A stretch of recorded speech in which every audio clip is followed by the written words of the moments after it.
Ladies and gentlemen, it is finally Bok Test Week. Okay, it was Bok Test Week 2 weeks ago, but we don't count that game against Wales and Twickenham. That was more of a training game. This is now Bok Test Week, and the Springboks are about to face Ireland. We're about to have all of the July Test series, and Rugby Bits is in test mode right now. So it's myself and Cooks are going to be driving the ship today. We hope Sean's going to be able to join us later. Cooks, how are you doing, man? Good, very, very good. It's just very excited. Very excited. I mean, it feels like we've been waiting for this week to come since the World Cup ended, and for it to finally be here. Very, very excited. But I think not just for obviously, I mean, sorry for the Irish, but just for Test rugby in general. I mean, I was thinking today, Tyler, that we didn't get this in 2020 because of COVID. We got Hmm. the early bits of Six Nations, and then obviously we didn't. I mean, the All Blacks and I think Argentina played in under COVID. We didn't play a test in 2020, and now it's great that we have Australia with a new coach. Do we say Russie's a new coach? I mean, we've gone back to our old head coach, Technically, and I guess. technically, I guess the All Blacks got a new head coach. So Argentina, all four rugby championship sides have got head coaches and they're having their first crack this weekend. So yeah, I'm very excited. I think it's going to be a great week of rugby. I think the banter and stuff's already been thrown out. Yeah, very keen for this week. So there are nine test matches, well, eight test matches to look forward to. A Japan versus Maori All Blacks game. The Curry Cup is starting this week. The Under 20 Rugby World Cup is continuing. There is all sorts of rugby to look forward to. So, Cooks, as you've said, there's no other place to start but South Africa versus Ireland. South Africa has announced their squad for the weekend to play against Ireland in the first test at Loftus Versfeld, which is going to be the first test of this two-test series against Ireland. Cooks, no real surprises to be frank. I think the biggest one to discuss is the decision at eight.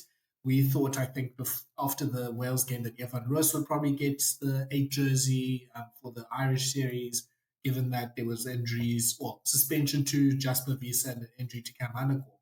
But it's Kwagga Smith against the number eight, and Evan Roos not even on the bench. Marco van Staden is the loose forward on the bench. What do you think of that? It's a very interesting side. I mean, obviously, I think it's as close to its full strength as we can with what we have. I think obviously I'm sure the big talking point is the no risk, but but also it's not like because I tell them when we said box selections have become boring now under us is the fact that now there's not much to argue, not much to argue anymore because I mean you can understand the reasoning behind and getting like Kwagga Smith in there because of obviously with Kwagga there and Marco on the bench, it shows the big emphasis of the breakdown the Boks are going to put on. And because with the Irish, they're a big possession based side, and sort of stop them. You almost have to stop them at the breakdown. You have to stop them at source. You got to slow down their ball. Don't let their attack. Don't let their attack get into the game. Don't let them dictate terms and play a quick ball. And because there's such a side that on attack that just obviously is very meticulous in the way they go about it. And we kind of saw when we play them in the World Cup and the last we played them in Ireland as well, we were able to disrupt their rugby ball. We were able to sort of slow them down a little bit where we forced them into a physical game, which and to be fair for Ireland, they did front up on. So yeah, I think with Kwagga Smith there, it just shows that there's going to be a big emphasis on the breakdown, getting numbers in, and in the second half, we're getting Marks coming on and Marco van Staden coming on, so that pressure won't relent on there. So we know Kwagga Smith, the job is done for the Springboks. Yes, I mean, I think, if I'm not mistaken, the last time he played at eight was in the Lions series at the start. He struggled in that first test, I obviously, I believe think, so. with he struggled in that first test, obviously, with the few high balls. So that's probably something Ireland will definitely look at putting under, especially it might lean on Conor Murray starting at nine. So it's an area Ireland will have a look at. But yeah, I think obviously I thought Roos did have a good game against Wales. I mean, and he's had a good season, so I think we all assume that he would carry on in that eight jersey. But I mean, Thala, it's I'm not too surprised as well seeing Kwagga there. But what is your take on it? Yeah, I think it's there's, I think there's maybe two ways of beating Ireland right now. You can sort of go the England New Zealand way of trying to keep them away from possession, keeping possession for yourself, and trying to almost blow them away by you keeping the ball and you testing their defense and putting up a score. And the other way is essentially, I think, what the Springboks were trying to do last time, which is obviously bring the physicality, put the pressure in the rucks, just mess up any ruck ball that they have, and then take advantage of those opportunities. So yeah, I think the plan is quite clear with the possibility of finishing with Kwagga, Van Staden, and Kolisi, and Malcolm Marks, like you mentioned. You have four four really good proponents in the ruck, and they'll be obviously ready to capitalize on any opportunity that Ireland gives them. And I think Ireland's one of their biggest strengths is their ruck. They have probably the quickest ruck in world rugby right now. They usually are the best team in terms of getting those 3 second rucks. They want to play in a high pace. I think they will see the altitude as an opportunity to try and outrun the Boks and sort of run them off their feet. So yeah, you need the Kwaggas, you need the Dialendis, those players that can just try and slow down the ball if a runner gets isolated. So it makes sense. It would have been nice to see Roos in a big test. I don't think we've really had Roos play in the first choice team against one of the best teams.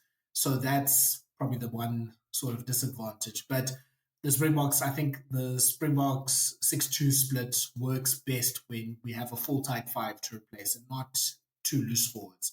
So it makes sense that both Murat and Achis Snyman have been selected instead of having both Van Staden and Evan Roos. So yeah, I think it makes the selection makes a lot of sense. There isn't really too much debate about it, personally. And yeah, big opportunity for Kwagga to make up for last time. But yeah, we've seen how Kwagga Smith has grown in leaps and bounds as a player. The unfortunate thing, Cookso, is that we don't have him as a bench option, unfortunately. And speaking of the bench, maybe that's the one slight weakness there because it's not as experienced as the Rugby World Cup bench. Obviously there's a few injuries. You have Gerhard Steenkamp coming off the bench. You have Sacha Feinberg-Mngomezulu. Obviously they have I think a test or two themselves. Grant Williams doesn't have that many tests himself. Salman Murat also is someone that hasn't played too much rugby. So the bench where usually you're bringing on pretty much these 40-50 cap um, stalwarts. This time it's a pretty inexperienced bench that's coming on Saturday. Yeah, you're right. I mean, it's something that we've had for a while. Maybe it's something that we've underestimated the amount of experience we've had on the bench. But I look at the bench. For me, it's very exciting, especially someone like Gerhard Steenkamp, who's probably been the form number one, him and Ox this season. So I'm sure he's been rewarded for his form by being on the bench. Obviously, it was between him and Trevor or potentially Thomas Tutoy. But I'm very excited to see Sacha getting a go. I think obviously when it comes to Ireland, I think a side like Ireland, it's always probably between 6-1, 6-2 or 7-1 split. I know Rassi mentioned in his press comments that there might be a few niggles, so we might consider going back to a 7-1. So I just couldn't see us playing 5-3 against Ireland, and it does look like. And Thala, I agree with you. I do think it's more balanced when you play 6-2 with two locks, especially against. I think set piece is going to be a massive, massive battle this weekend, and that's. I know we'll get to Ireland now, but I wouldn't be surprised seeing Ireland also leaning towards a 6-2 as well. Because I just do think the set piece and breakdown is going to be it's going to be where the game is lost, especially for Ireland as well. I think for Ireland gets ascendancy there, it can go a long way for them into winning in South Africa. And I do think, obviously, for them, that they definitely feel confident because they definitely do feel that they'll be able to front up physically. I mean, we saw in the World Cup they did, and I think with someone like a Joe McCarthy sort of come through as well, he's come on leaps and bounds as well. So, but yeah, I mean, I mean, the Kwagga factor of the bench is a big one because I think there's no player in the world like him. I don't think there's anyone as good off the bench as he's been in the last, say, 2 years. And the exciting thing also, like I know we're looking at breakdown play. I think maybe, I mean, with Kwagga at 8 as well, I mean, it does, it can lead to the box being maybe slightly a little bit more expansive as well, doing a few more things. Because, I mean, that's one part of the game with Kwagga Smith. I think people sometimes kind of forget how good he is with ball in hand because we're so used to seeing him, just smashing into people or winning turnover balls. So, having someone like Kwagga there is an extra ball playing option. I'm sure Tony Brown also, the skill set that Kwagga has, he probably can't wait to get his hands with him, especially at 8. Yeah, I mean that's the big advantage is he's not with all due respect to Visa or Vermeulen, like the ball skills that he has is ridiculous. Like he can really link up and put people away, which is it's gonna be quite interesting to see which of the teams are gonna try if if any of them are gonna try to push the pace. It's kind of like the Bulls Leinster game where I thought, okay, maybe the Bulls gonna try to outrun Leinster. Then as the week went on, I was like, okay, maybe Leinster will try to do that. And then we saw this like big tight like arm wrestle game in that URC semi final.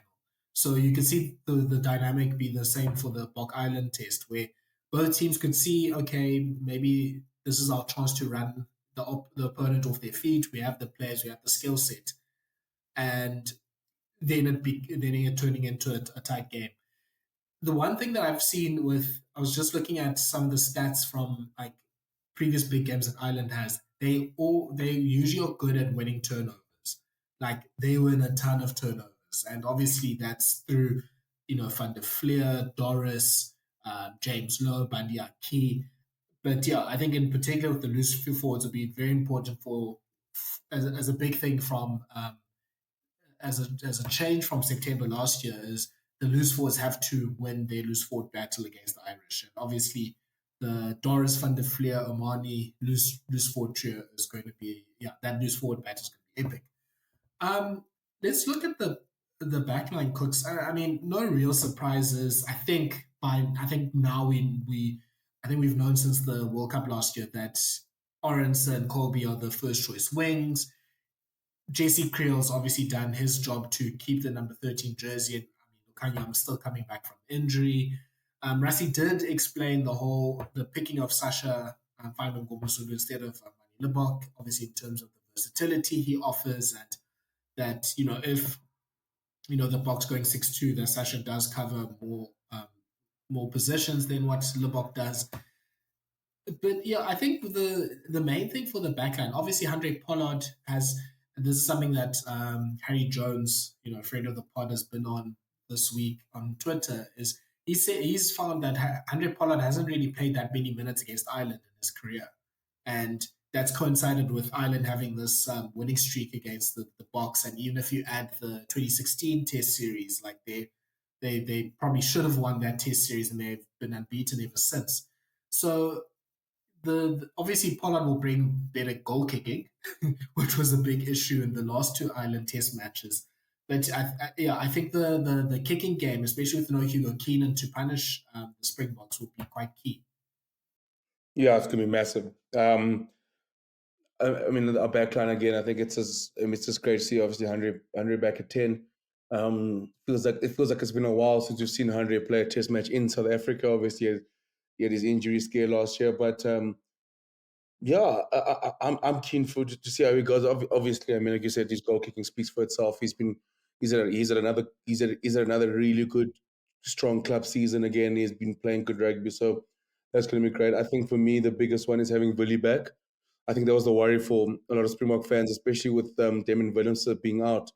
So having Willie back, there is that sort of balance there, and I think obviously then you have the likes of in Colby and Kirtley, where at a stage it did look like that neither of them would be available for this weekend's game, and to have them both back is exciting. Tell when I look at the backs, I do think it's a big battle between the centres. I think with Bandiaki there and Damon Delaney there, you're probably the two best 12s in the world at the moment. And we saw how incredible that battle was in the World Cup. So that's going to be a big one for Kenneth Ascendancy. Obviously, it looks like it will be ringrose again. I'm sure.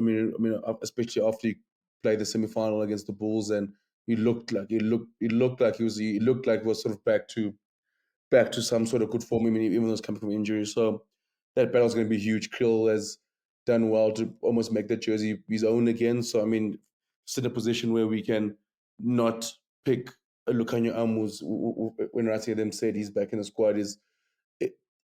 And tell her not much outcry for Kriel. I've been waiting for it on Twitter today. There hasn't been much. The Jersey Kriel apology tour has gone very well since the World Cup. So I mean, do you think there hasn't been too much fanfare about him starting on the weekend, which is good. But yeah, tell her it is going to be interesting for me. He said there has been. Yeah, I think the Jesse Creel, he's earned his way into South African fans' hearts after that World Cup quarterfinal performance. I don't think there's any space to doubt him anymore after he was essentially man of the match in that game. And yeah, I think, I mean, doesn't have the he hasn't played really the last few months. And yeah, let's see. We'll get to that battle when we get to it. Maybe when plays against maybe like a Portugal or something, that debate will be reopened. But yeah, because as you've said, it's a relatively calm day on Twitter, considering, there's no Libok, there's no Roos, there's no Fassi, maybe Thomas Dutoy, like Trevor Nyakane. There's a few little you know, groups, Church of Fassi or stand groups or followings that, might have reason to complain, but there hasn't really been much backlash to this team. I mean, yeah, like you said, Cooks, Rice has made this part of the week quite boring, unfortunately, for us content creators. I know, right? I mean, I'm sure this is what two. I mean, a back-to-back World Cup stats, eh? It sort of buys you this approval rating where there's no need for a bit of chaos, but you never know, eh? Like you never know what happens on the weekend, but yeah, I mean, it has been relatively quiet. I think also like Shem, our side is we are in a good place at the moment where we do have all these options. I think maybe against Wales we're going to see some of them, and I think also us as fans are maybe happy because we got the Portugal test as well, where you can try out those combinations as well. So you might get the best of both worlds, where we can play our starters and still have a look at youngsters and give guys opportunity against Portugal as well. So maybe that's why things have been calm on Twitter. But Thala, I was thinking today after that squad just got named. Like, what do you think we'll see from the Boks? Like, if you go, I mean, you look at the Welsh game. I know it was a different, obviously different side, and it was more of a practice run. But what do you think we'll see? Do you think we'll build on from that in terms of the way with ball in hand, or do you think it'll be? I won't say revert back to type because the Boks were, last year the attack had gotten better in the World Cup, and I think our attack we were able to take certain opportunities. I think, and the funny thing is against Ireland we didn't take opportunities. We created chances, we couldn't take them. So, what do you think we'll see from the Boks this weekend? It's a good question, Cooks. I think we are reverting back to type two on Saturday. Look, we'll talk about the war of words, or at least the war on one side, but it's clear from what the Springboks have been saying in the press conferences and the interviews. Big Jim Hamilton makes every Springbok player say bad things about Ireland. But it's clear they want this game. They want to win the series. They want to win this 2-0, I think, and shut up any conversation about who's the best team and Ireland's hoodoo and all that sort of stuff. This is going to be the Rey Mysterio Eddie Guerrero match, battle for the custody of Zombie, I guess. That's sort of the stipulations for this match, for this series. So I think we're going to play sort of that knockout rugby game plan. And what the Springboks did well in the knockouts of the World Cup is it's not like I wouldn't say they chanced their arms too much, but they focused on specific aspects of a particular team's strengths and weaknesses and tried to nullify them. So obviously with France, with the mark call and the cross kick up and unders, and obviously exploiting those for tries. With New Zealand, it was about really keeping it tight, especially with the rain. So I think with Ireland, I think there'll be a mix of they'll try to keep the pace and intensity up. I think at certain times, especially maybe in the second half with the likes of Grant Williams coming on and Achias Neyman, but they're going to also just try to grind them out and basically go to Ireland. Look, it's the last games of your season. Are you guys willing to sort of go through, the torture chamber of trying to get a win in South Africa? So I'm expecting it to be a bit more on sort of playing it tight, using the kicking ability of Pollard, getting the Springboks in the right positions, using the rolling more, using the scrum, trying to put pressure on their big carries in the middle, and try to basically, grind Ireland down to submission. The other thing we must remember, Cooks, is the second test is in Durban. We know that Durban has not been a happy hunting ground for any South African sports side. Like, I think men's, women's, boys, girls, whoever. No one plays well in Durban if you're South African. So if you don't get this test win, there's it opens up a chance for something a bit miraculous happening. So this is the test to win, and I think it's set up for the Boks to go a bit tighter. I'd be very, I mean, okay, maybe very surprised at stretching it. I'd be surprised though if it is a bit more of, a bit more of ball in hand, carry Tony Brown vibes, only because of two things. Number one, that kind of plays into Ireland's plan if your racking isn't up to shape. And yeah, maybe perhaps I was saying on the group this morning that I was watching the 2016 Springbok versus Ireland game. Alistair could see his first match in charge. The Lions are the best team in South Africa. We have, Faf de Klerk and Elton Yankees running the show.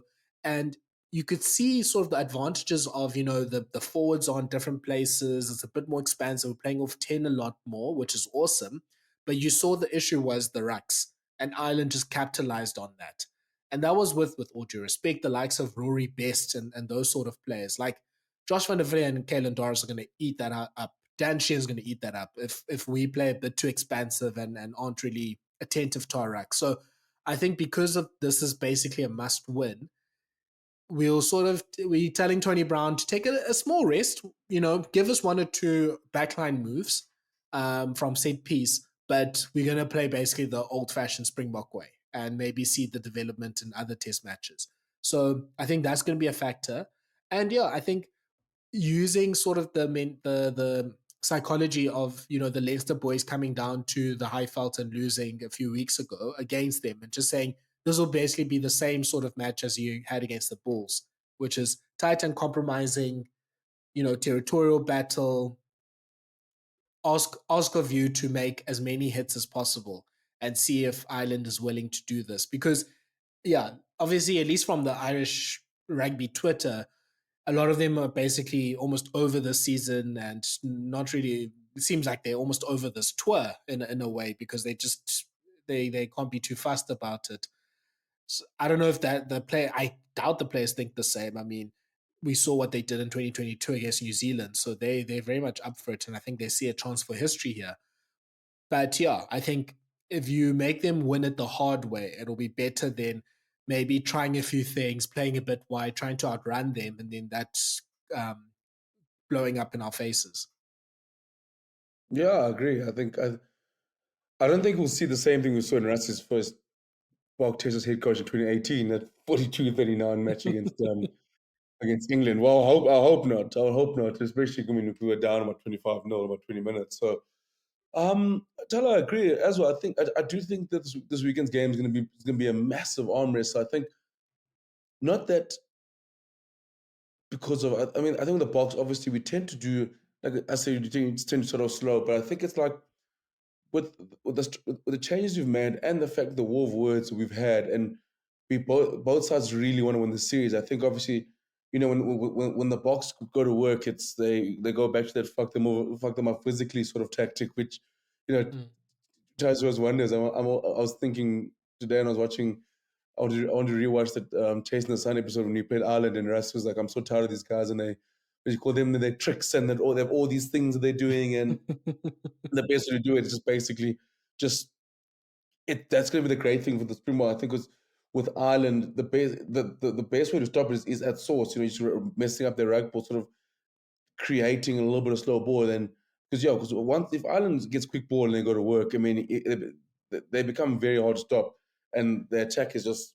I mean, it is beautiful to watch when when it's in, I mean, when it's in full force. I mean, what they did to Sean Edwards' defense early in this year against France just shows the quality that they have and what they can do it too. And obviously with the Springboks, also the fact that we got a new attack coach and a new defense coach, so there is a lot of change, a lot of tweaks that will happen. I'm very interested. I'm very very interested to see how Flannery obviously goes this weekend. I think as the defensive coach, I mean, obviously you're gonna want to put your stamp on things and not and not obviously just run what Shark did, but obviously you're not going to come in and change everything from day one. And we know that Flannery spent time in the camp. I think how he goes defensively, it's going to be it's going to be interesting. But Tyler, this test is it's such a fascinating one. You almost like it does need a third test because it reminds me a lot of like in the NBA, for example, like a game one where teams where you don't know what to expect, where teams just gonna feel themselves out for a bit. Where I feel like this one it does need we should say a third game because this weekend's game I think there's gonna be a big feeling out process early on, just trying to gauge where you see not too expansive, obviously. And I think Ireland, I must say, like I don't think Ireland have a fear of coming here. Um, they've won the last few tests against us. Yes, and then it was 2016. They probably felt like they could have won there. So they're not coming in with that. And it's been a while since they've played here. So it's not like they're coming here like only coming off heartbreak. And so, yes, we may be world champions, but, Ireland did play the greatest tribute video to Jacques Nienaber when we went to a talk and they showed the only game he lost in that montage instead of actually showing him lifting the trophy. So I don't think I don't think Ireland has a fear factor of coming in. I think the Springboks know that as well. I think they'll want to install that early by being physical, by being. And I do think with the Springboks at our best, that's what we are. Is when we bully sides, when we get in their faces. I think that's something we'll see this weekend because it is a bit of a rivalry game. There's a bit of niggle and a bit of nerdle, and the Irish Oaks obviously for them they'd love to have a win down here, and I think it's something that for them they will always, and they can obviously give back to the Springboks as a bit of banter. So I think before you go into the war of words, I think because obviously Ireland's playing the no, we're just happy to be here. No, we didn't say that. Our podcasters say that. We in South Africa, it's the end of our seasons, but I do we've seen what Peter O'Mahony's done and how they've been like obviously, especially against the All Blacks. I think if Ireland, for example, to win this test weekend, they will the chirps and the banter will come out. So it's I think it's such a fascinating game. But I think the big thing for me is what scares you about Ireland, especially the Boks. I mean, and the Boks obviously they'll know is the fact that Ireland's coming out with no fear factor. I think they know this is a side that can make history. They know they physically they'll feel like they'll have the tools to come and we try and match the Springboks physically. Obviously, they have a few injuries, but I think that's what makes this clash so interesting. Yeah, and let's remember in the World Cup, Ireland played so well in limiting the risks against the Springboks. So if we take a few steps back in 2022 in the match in Dublin, especially that first half, I think they tried to go too wide against the Rush defense too quickly, and it was catch them out. And Sexton was looking a bit spooked almost because he was just getting crunched by Jesse Krill the whole time. Then they found other ways of getting through and around it. They used McCloskey or Henshaw to go inside. They used the inside ball a little bit. They chipped. They chipped and were playing more intelligently. Then in the game in the World Cup, they played so narrowly. Like that was the one when you see sort of the stats of how Ireland played in other games was the game they played against South Africa. It's almost like an opposite. They had no quick ruck ball. They didn't play with the width they usually play with. They were just content of just going up the tram line, or like basically just close to the ruck, limiting the risk of turnover, just carrying the ball as hard as possible, getting Banyaki to make, I think he made like 16 carries or something crazy like that, and using that as a way of gaining forward momentum. And then basically when they had the opportunity, they put Mag Hansen through for the try. So Ireland showed in that game that, look, the physicality against the Boks is testing and is taxing, but we are willing to say we can handle it at least for for 80 minutes and we can get a win against them. So you almost feel like this match on Saturday is probably the best chance of winning the series. But yeah, I said the same thing a few years ago when they faced the All Blacks and they lost the first test quite convincingly and they still won the series. So who knows? I mean, this Ireland team is very resilient. It's, the best team in the Northern Hemisphere for a reason. So yeah, I can see them almost toying with a few ideas of how to beat the Boks as well. They can go, look, we'll basically play like how we played last year. Keep it tight. Don't give them any opportunities to counter and transition. And basically, when we have the ball, keep the ball, force them into mistakes, and almost force the rush defense and the Bok aggression to turn against them, concede penalties, and capitalize on that. Because the Boks aren't getting that big hit to get their energies up, or the big turnover, or the big counter attack. So if you starve them of that, they make a mistake, they blink first, you get the points. Or they'll go, oh, you know what? The Boks don't really expect us to do this. Maybe let's just almost run them off their feet and do what we did in New Zealand in 2022, where they scored the first try in all three of those games, and they scored it like in the first 2 or 3 minutes. So and tried to play it from there. Their players are going to have the advantage that Glasgow had a few weeks ago of being more comfortable with the Highveld because they just played in it a few weeks ago. So yeah, I mean, if you remember, Cooks, the Glasgow players all said, hey, the fact that we came back to the Highveld a month later made us more comfortable than in the first game. Yeah. So it's so interesting because there's many ways they can go about this. I mean, look, it's not like Andy Farrell does, all these tricks and surprises. That's more Rassie than Andy Farrell. Farrell basically plays the same way and says to teams, come beat us. So it's interesting to see what Ireland are going to do because there's many ways of going about it. I mean, Cooks, we were discussing, I think, even on Twitter, whether Ireland goes 6-2 or 5-3. I think you were saying that you think that might be a chance for Izochukwu, who's this great lock loose forward hybrid for Ulster, and that might be a chance for him to play off the bench.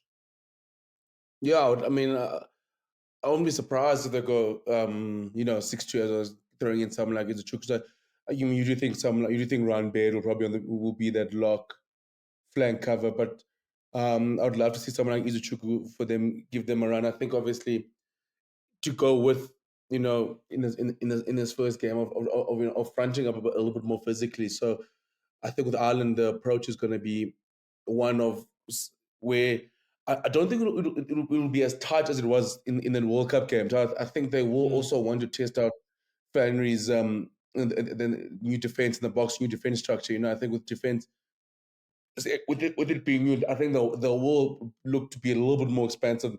Not obviously go guns blazing, but do a lot more than they did in that World Cup game. Because that World Cup game, Thala, it kind of felt like Ireland were almost testing themselves. Like, can we withstand this for 80 minutes?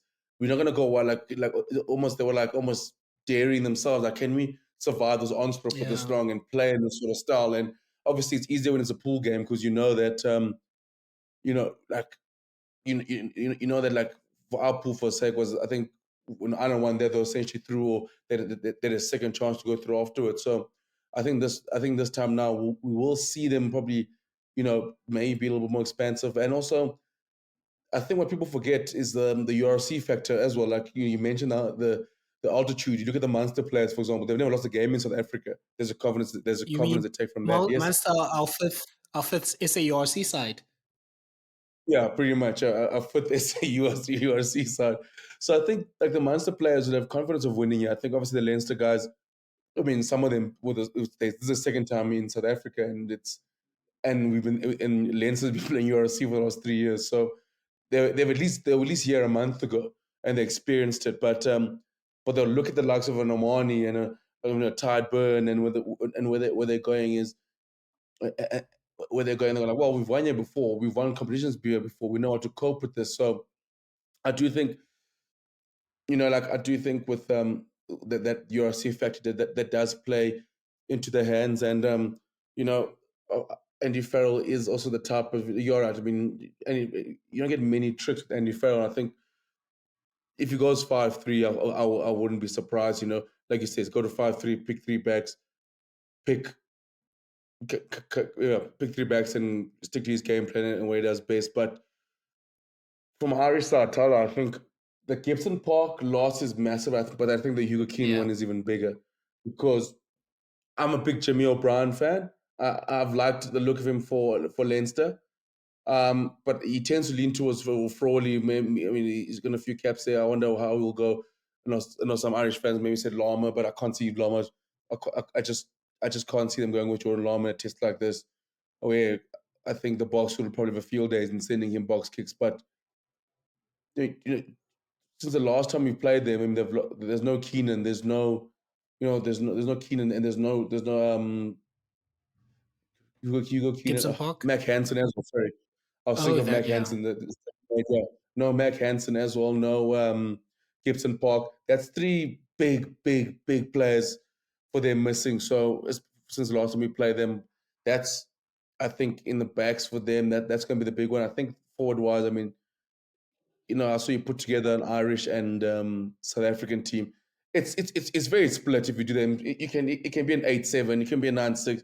It is very Mm. split in terms of they got a ton of world class players, but yeah, I just think thinking about it now, especially at 15, it's tough. I mean, it's tough for them now, and I really keen to see what how Farrell approaches it, especially is he going to go Froley, or he's going to keep Froley on the bench so he can play 6-2, or is he going to throw someone like Jimmy O'Brien in who's probably at Hugo Keenan light. Just yeah. So I think for them, I think they'd probably rather have Hansen back than Gibson Park, to be honest with you. In this, I mean Keenan back than Gibson Park, to be honest with you, for a game like this. Yeah, I think the island team is going to be quite interesting. I mean, Rassi, obviously, we'll talk about the war of words and everything. I think in a moment, but he had his shot at protecting the island side, and I mean, look, to be fair, to Andy Farrell, it's not like Andy Farrell does any surprises, and Andy Farrell played Rassi quite well last time as well. He didn't really, when Rassi went 7-1, he just kept in this 5-3. Like, Ireland has started doing the 6-2 a bit more since the World Cup. But that was when Jack Conan was available, who's also not coming to this tour. So it's going to be interesting to see what happens. I mean, he had a lot of spelling mistakes, but he had Aki and Ringrose in the midfield. He had Craig Casey playing at 9. He had Jimmy O'Brien at fullback with Kieran Frawley off the bench and Nick Timoney and Ryan Baird as the two of the 6 forwards. You can see this going either way, I think. I think the number 9's question is interesting. So yeah, it's Craig Casey is almost too small, to play rugby sometimes because you can just see how he's almost like just carried like a little child sometimes, but he's so feisty and he's so busy around a ruck that it always keeps your defense busy. So you wonder if you want him starting to give that spark, or do you want Conor Murray to finish things, or do you want it to be the other way around? So you can see maybe Farrell playing around with that. Maybe the first test it's Murray starting with Casey off the bench, and then it's the opposite in Durban. So that's the one selection issue, and that will, I think, signify how they try to play. Initially when the first scrum off is on. I think Frawley probably is on the bench because he's also their second choice 10. Sam Pendergrast is, I doubt he's going to be playing in this series. So if anything happens to Jack Crowley, then Kieran Frawley plays. And Jack Crowley obviously hasn't really played a big away game against a Southern Hemisphere team, but we saw last year in the URC that Jack Crowley is not scared of a big match. So that's not going to be too much of a concern. I wonder, I mean, there's obviously the 6-2 debate, what happens there, but I wonder if maybe the one trick Farrell throws is maybe playing Aki and McCloskey together in the midfield. What do you think of that, Cooks? Oh, that'd be very interesting. My thing is like Thala, someone like Osborne, for example, I think he would do well against the Mm, Springboks as well. I think he's obviously had a great season. I think obviously Ringrose's injuries has been up and down. I mean, obviously they got so much cover at centre, but actually it wouldn't surprise me to see him beefing it up, going McCloskey and Arklowski and Aki. But listen, I mean, Ringrose is not small. I mean, he's not slouch as well. I think obviously he can front up as well. But I mean, I would love to personally, if he's not going to go Ringrose, I'd love to see him go with Osborne. I think he's had a good season again, part of that Leinster mix. But oh man, it's going to be fun. I'm also, you know, talking about I mean, battles you want to watch.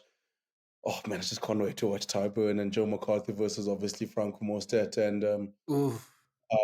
Mostert and Earburn. That's going to be that lock battle is going to feed families. I think maybe we don't speak as much as about how good Tyburn is. I mean, we hype him a lot on South Africans, maybe not as much, but he's also the perfect operator. Got enough mongrel and shit house you as well. And I think that's going to be the interesting with this Irish side. I mean, Thala is there's a lot of shit house you there that Oh, they yeah. have, and I think which will go a long way, especially when I play down here. I think the thing is, I also think in South Africa, you do well if you can get under the crowd skin as well, like the way Mm. Joe McCarthy, like how Joe McCarthy and Leinster operated against the Bulls in the semi final. I think you go away a long way here if you can, get underneath that and get into that SA crowd. The Loftus crowd is always known to be very rowdy, but yeah, oh man, I'm telling you now, oh, like I think I'm leading the charge in the Joe McCarthy bandwagon. I mean, I loved everything he did Mm. against the Blue Bulls. I mean against the Bulls, I love that sort of shit house. I love that sort of mongrel. I think obviously as South Africa, we got we're so used to dishing it out through Pakistan ear, but we don't like it when someone does it to us. And I think he's gonna he's gonna he's gonna come down here and I should add that Doris as well. Doris also loves to get stuck in, loves to bend the rules. I mean, obviously we still remember he's that one boot when he kicked the ball basically on the nine's hand in the ruck. So I mean, and Peter O'Mahony. I mean, there's no need for me to speak about the shit house of Peter O'Mahony. So I think that's also the nice thing about this Irish side is that they've got a bit of nastiness to them and a bit of mongrel as well, which makes for an interesting series. So we know they won't step back. So yeah, I'm just it's such a great test match. I mean, it's obviously great that I think it is 1 and 2, hey? Yeah, 1 and 2 in the world. Indeed. So that does make it. Well, That Swayze does. the Brain said that Ireland would be lucky to be fourth. Okay, like we need to calm down though about that. Like the thing is, see, that's my concern as well. Like some of us haven't watched Ireland since the World Cup, right? A lot of people are like, oh, I don't know, like someone said to me, like, oh, no, I've lost to the All Blacks. I'm like, okay, cool, but lots happened since then. Like they did bounce back and win a Six Nations, and and then basically gave then obviously they were chasing back-to-back Grand Slams, but then they basically gave Steve Borthwick a 5-year extension, in then one game, um, but I mean, like guys, I mean, they're still a high quality outfit. They've lost like what 2 games in the last 2 years or something stupid, or 2.5 years or something stupid like that. Mm. They've done something we haven't done in a while, and that's won 2 tests in New Zealand. That's something we haven't done for a long time. So yes, so like we can't.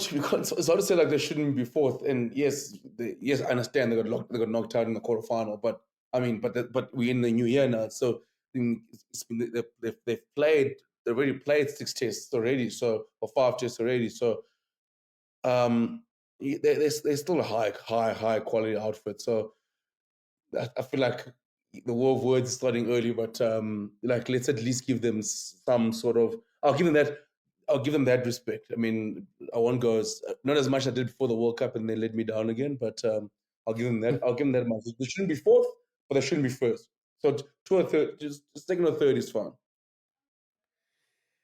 Yeah, I mean, I'm trying to do the maths quickly. So I'm just Googling now on Andy Farrell's coaching record for Ireland is played 48, 139, lost 9. He has a win percentage of 81%. I mean, that's literally more than Rassi. That's literally more than I think every coach that's coached in the last like 4 to 8 years.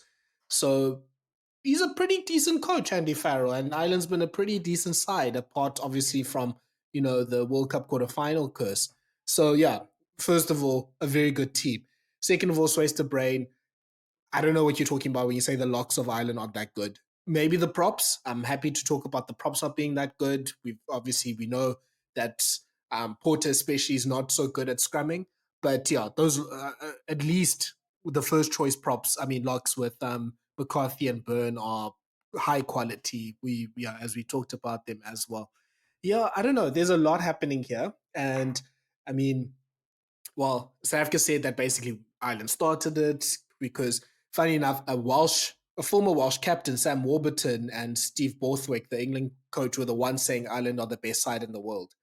And yeah, I think that's the problem with the Six Nations and the Rugby Championship happening separately, because you forget about the other hemisphere for those 8 weeks or whatever the competition's happening. So we watch the Six Nations. Oh my gosh, Ireland and France are the best teams in the world. I don't know how the Springboks or the All Blacks ever touched them. They're so good, they're so amazing. Then when it's August, September and it's Rugby Championship, it's like, oh my word, the All Blacks and Springboks are unbeatable. I don't know how the Northern Hemisphere even touches them. Yeah, so we always have this like goldfish memory with the teams in the other hemisphere. So yeah, I think we need to hold our horses. Like the record speaks for itself for the visiting team. Cooks, I don't know what your take is on this war of words, because there's there's the whole did Ireland say we'll see you at the final thing that Eben Etzebeth has alleged. There's the whole thing that Damien Dalendi was talking about, the Irish, they don't have like that emotional drive. Zebo said that Rassi hates the Irish, and then he took it back like the next day, apparently. Rassi's obviously instigating as he always does. There's what Swayze de Brain and Victor Matfield said. There's Radio Raps with this new song. Like, there's so much happening. What I'm worried about is the Irish have said nothing. They've said absolutely nothing. Off the ball, it seems like they're off, I don't know, like podcasts and TV for the last few months. We've had nothing from them. There's literally we're the ones giving all the bulletin board material for this match. And look, if this is going to be the crap talking era of the Boks, I'm all for it. I just hope that if number one, obviously we back it up, or number two, if it turns against us, we must stand on business nonetheless. But yeah, it is a bit worrying that the Irish have just been so quiet and complimentary. I was just seeing their social media. They went to the Lion Park yesterday. They're having the best time. They were doing like those ice baths in a big rubbish bin. Like, they're having the best time here. Tell you what I hate is they started this. We didn't start this initially. We were minding our own business in the World Cup, and we played a pool game against them. And they started this whole 7-1 chat. They guys saying what we're doing is against the rules. And then they were just, I mean, like we just didn't wake up one day and just started singing Zombie and Rassi's in your head. Like, we didn't start that. But that wasn't from us. But they just decided to keep getting involved in our business. Like, they were complaining about when we were playing games away from them, like, oh, but 7-1 is all like, do you know what I mean? Like, that's what annoys me, is the fact that they started it, and then now we've responded to it, but we responded to it after we'd won the World Cup, and then eventually they're like, no, we're happy to be here. No, we don't want to be involved. No, we need to find off the ball. We need to get their podcast back going. We need the same energy they had in the World Cup. That same energy when they were saying, what was it? When we lost in 2017, they're like, oh, one side was amazing, blah blah. That was a side in Navy, and that was the Springboks. We need that exact same energy they had. We must bring it back now, because don't chat to us until before the World Cup or during the World Cup, and then now we're back for 2 games. Now they want to be. I mean, the players obviously will be quiet, but I mean, obviously, I think the Boks are definitely in the shit talking era now, and I'm here for it. I mean, if that's what 2 World Cups does to you, then speak all the shit that you need. And oh man, I just can't remember. Or maybe the Irish are just playing coy until the weekend, because I wouldn't be surprised if some of them did say we'll see you in the final, and obviously they're thinking, oh, geez, we've beaten the All Blacks 5 times in a row or something stupid, because they keep beating them for fun. So, oh man, I just like the fact that we've gone full on into Africa. We've gone full on in the trash talk. I mean, Swayze has said they're fourth best. Victor's giving them jabs. Radio Raps has got that song going on, and that Zombie is going to feel so weird for Ireland, because win or lose, they're gonna hear it. So it'll either be their version or it'll it'll be our version with Rassie. So I think we've fully embraced the war of words. I think the Irish at this rate are going to be added to the same level of hate we have for like the English in Australia. Yeah, look, Cooks, I think you're not wrong at all. Like it started. I mean, yeah, it was obviously there was the Irish were feeling themselves, especially after they won against the Springboks. And it was clear that that loss pissed Rassie off, as obviously we saw with Chasing the Sun. Yeah, they were like, "Look, we're in your heads, basically." And it's so funny because the zombie thing was actually unrelated thing. Obviously, Zombie we heard last year when Munster won the URC that they were playing it, that was their song, and obviously it's a big thing, and the history, and there's a lot of historical significance to that. And again, I think I've said this in other podcasts before. The Cranberries are gonna one day sue South Africa about that song, so we must get ready for that. But yeah, then it sort of just turned into this like personal rivalry, and that's good. I mean, look, at the end of the day, this is what we want in Test rugby. So yeah, if it's not necessarily the Irish team themselves, but the country of Ireland and all that sort of stuff, well, it's gonna get it's gonna get quite competitive and personal. So that's a good thing in a way, at least if it's kept to a certain level. So yeah, we'll see. I would love to see which players the Irish rugby team puts up for media when they announce their team. Are they going to keep Peter O'Mahony locked up just to make sure that he doesn't say something wild? Actually, Cooks, who's the captain for Ireland? Because is it still Peter O'Mahony? Yeah, I think it still is Peter O'Mahony. Okay. Oh, So okay. So he has to come to the media. Social face. oh, that's gonna mess up my plan. I thought they were gonna keep him like locked up just to make sure he doesn't say something crazy, as we know he usually does. But the thing is, I need him to come and say something crazy because do you know what I hope we get? I'm hoping we go back to the great Brastic and Sekulisi Friday press conferences that we haven't done them for a while now. Um, I Yeah. mean, that's when we'll get that last jab in. So I'm hoping Mane starts it off, and then we can obviously have our own dig. But for me, Thala, I'm glad the Boks have sort of almost fronted up and said, like, obviously, like these oaks spoke about it, and they made Ireland made these references and saying that, like, obviously they beat us, or maybe not the true champions. And I'm glad players have come out and been frank about it, because it's great for me, because as a fan, it's such a one for these test matches. Like I said, Taylor, sometimes as WWE fans, we need the WWE to actually we need to produce these sort of derbies. I'm sure Triple H would make sure that the right people are in media. You will build it up properly. Maybe bring out the World Cup trophy and say if Ireland wins it, they're going to take it home. They're going to take it home for a year or something stupid like that. Like that's a sort of drama we actually need for this thing. And I'm glad that I hope Ireland do eventually like ramp it up as well, because yeah, you do need a bit of niggle for these things. I think, yeah, rugby, there's too much respect at the moment. There's too much good vibes in rugby at the moment. Yeah, look, this is a promoter's dream. Like you're the champ. Yeah, if we're gonna go down this wrestling metaphor deeper, I mean, Roman Reigns was like the undisputed champion for a long time, and he had that one opponent that he couldn't beat, which was Seth Rollins. And even then in that match, Rollins was basically being like, I'm in your head the whole time. And obviously they have a previous relationship, etc., etc., etc. And that's kind of like the dynamic between the Boks and Ireland. That yes, you're the world champions. Yes, you're the back-to-back world champions and everything. But there's one team you still haven't beaten yet. And we know what's going to be said if Ireland wins this test and wins this series. We know exactly what the troll's going to be. Like we'd probably say the same thing. But Because we the thing also is, know like, the opposite side. but Tyler, Go as on, Cooks. well, any good beef, like facts, you can't let facts get in the way of a good beef. Do you know what I Oh mean? no. Like, if you're Ireland, like, yeah, just hit them with, like, guys, yes, you have your silly little World Cup trophy, but you still couldn't beat us, you know? That's I mean, and I'll be here for that. Like I say, like even though they may be wrong about it, but there's a sort of conviction they must have. Like if we beat the Boks in this thing, they're like they can beat it, they can call themselves world champs, but they can't beat us. Maybe we can't beat everyone else, but we can beat those guys who are the champs. I think that's the sort of that's the levels we need here.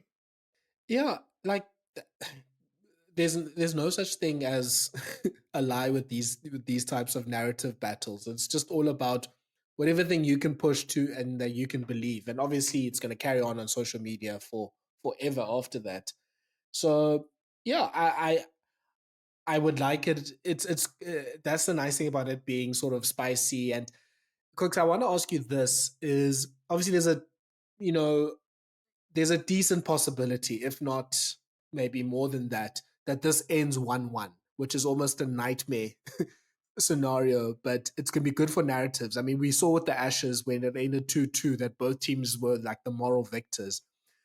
If it ends 1-1, let's just say it's two evenly matched test matches, all within a score, no real controversies, basically two teams won each test, one and go home 1-1. Who takes the moral victory home then? The Boks. I think from the Boks, I would take the moral victory because you start bring like URC into it. Like, yeah, but remember our teams beat your teams as well in the domestic stuff. So like, yeah, like you start breaking up. You start breaking up. I mean, everything. Hopefully, maybe like we were gonna go England and Australia in the Ashes, where like there's a few yellow cards. Like, well, at least we clean at home. But yeah, it's gonna be tough. It's gonna be interesting if it wins 1-1. I think obviously 1-1 it goes down to performances and who had the two the better test because it wouldn't surprise me if it ends 1-1, to be honest with you. Like that is a result that could happen. But yeah, it's like we chat about all the other tests now as well. Like 1-1 wouldn't surprise me in all this series, in all this test series, but I think obviously for South Africa and Ireland. Like again, some from more rugby as common sense if it ends 1-1 and be like, hey, Oaks, you guys are gonna go play in Chicago or something stupid, go find a neutral venue. Like we did in the World Cup, Ireland won twice, and let's say even if I'm Ireland, I'm like, hey, you know what? We beat you one time in Ireland. We beat you one time in the World Cup. You guys beat us twice at home. But in the day, you can't beat us in Ireland. Like, just carry on. Let the beef keep lingering and be like, well, the last 5 tests, it's actually two. Last 4 tests, it's actually 2-2. Do you know what I mean? Tell like just bring up other tests that don't even factor into the series. Yeah, look, yeah, it's going to be hard to not allow Ireland to win the sort of the moral victory if they manage to win one test. That's why the Springboks have to make sure they get a 2-0 because Ireland wins one test, especially if it's the first test. I mean, could we see Andy Farrell just almost put out a second team and just go, oh, we've achieved what we want to achieve here. Clearly, we still have it over the Boks. Nick Timoney, you can be captain. Colin Blade, you can play at scrum half. Like let's just play the kids and see. So yeah, I think the narrative, the hashtag narratives that will come out of it will be so interesting. So yeah, we'll see what Ireland does when they announce their team, and obviously we'll see when the matches happen as well. Cooks, as a percentage, how much of a percentage are you, at least with your brain, thinking that this could be a 2-0 series victory for the Springboks? Um, Probably about, I'll say 60%. Which is, I know you're probably thinking seems low. I mean, seems low for the Springboks. I mean, of course, with them being at home, but I mean, I think that's a respect to have for Ireland. I think the Boks are good enough, definitely good enough to win 2-0. I'd love them for them to win 2-0. But yeah, I mean, I think at home, I do give that edge to the Boks. I think obviously it's going to be two tight games. I think even when at home, it's going to be two close ones. And like I said, there's an Irish side that doesn't fear Springboks, an Irish side that doesn't fear coming to South Africa. Yes, Leinster may have lost here, but Munster's won here. So, and I don't think they're gonna go away. I think they're gonna be up for the fight. So I think for the Springboks, I think it's a massive game, massive series for us in putting a stamp going forward. like Thala, you said, both and I've been wanting a Boks season where we go out and be the best side in a non-World Cup here, go out and win. You're playing with, I think Boks are playing 13 tests, go out there and win 11, go win 12, go Yeah. have, let's have a rugby championship. Let's win the series at home. Let's put a proper stamp on world rugby. And I think the Boks can definitely do that. And what better way to do that than by beating Ireland at home and saying, we've been the best side in the world at the moment. We used to be number one. But I'm saying Ireland's coming off.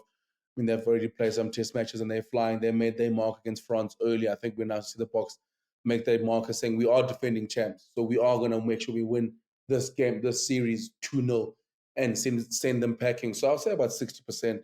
Because I genuinely do think like a 1-1 result wouldn't surprise me. I do think. And also in saying that, I do think Ireland's good enough to win 2 games in South Africa. I do. I really Jeez. think that they are and that's because I do rate the side highly, and I don't think if they do, it's a slouch. I'm not saying, obviously the Boks would be sad, but I really do rate this Irish side, and they do have a good side. So like we saw them win back-to-back games in New Zealand, so but I don't think they can, but I don't think they will, but like they do have the capability of coming to South Africa and winning 2 test matches. They are a very well coached side.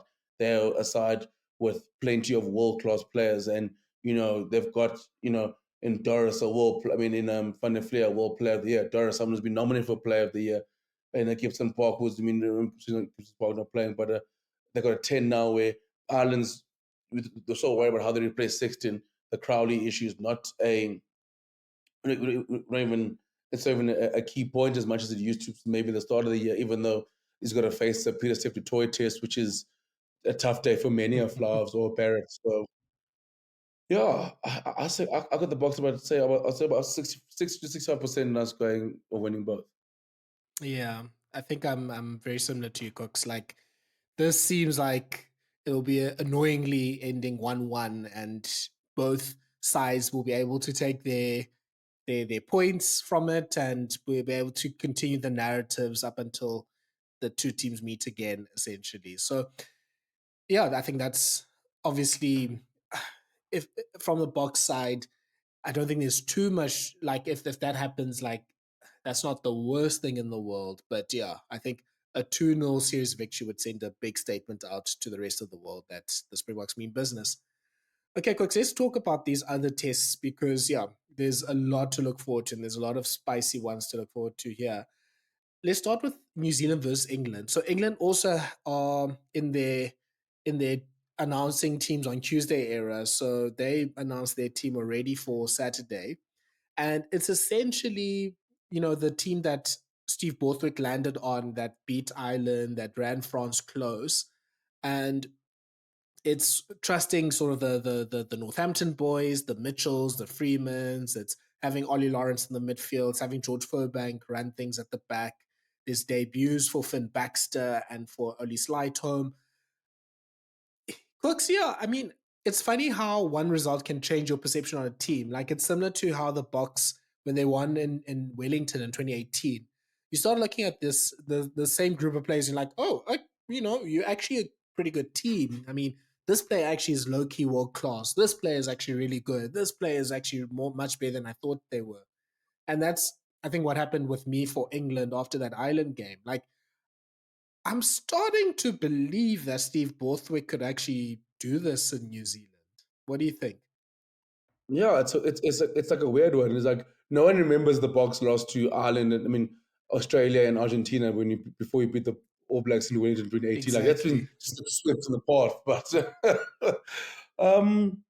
it's a good side, Tyler. It's a very I would say very it's a good English side. You know, like you said, I think that Steve Borthwick has sort of settled into a good side, and I think he saw how they wanted to play, and so they what they can do at their best, and that was against Ireland, and that sort of gave them new life. And I think for them, Thala, I think the blessing in disguise going into this tour is having, you know, there's sort of there's no Owen Farrell or George Ford. It's they know Marcus Smith and their Finn Smith are the 2 10s, and it sort of looks like that's the direction they're gonna probably go forward from now on. And so now they can almost focus on consistency and and also and build time and trust in combinations, because you look now the combinations, like you blink and like Marcus Smith and Mitchell are playing another test together. Furbank at the back with Furioboso and Freeman. That's what it becomes like a third, fourth, fifth start